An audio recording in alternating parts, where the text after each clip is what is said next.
erróneo.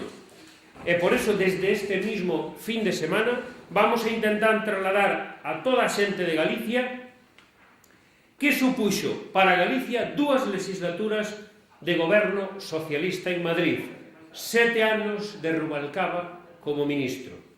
Dirémoslle o que fixeron e, polo tanto, o que nós non vamos a facer. E vamos a facer a pé de rúa, explicando por cada unha das comarcas de Galicia esa realidade.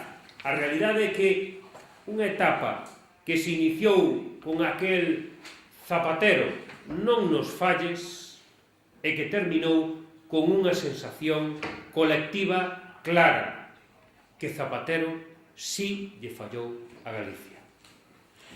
Porque cando chegaron, Galicia non tiña AVE, hoxe segue sin ter AVE.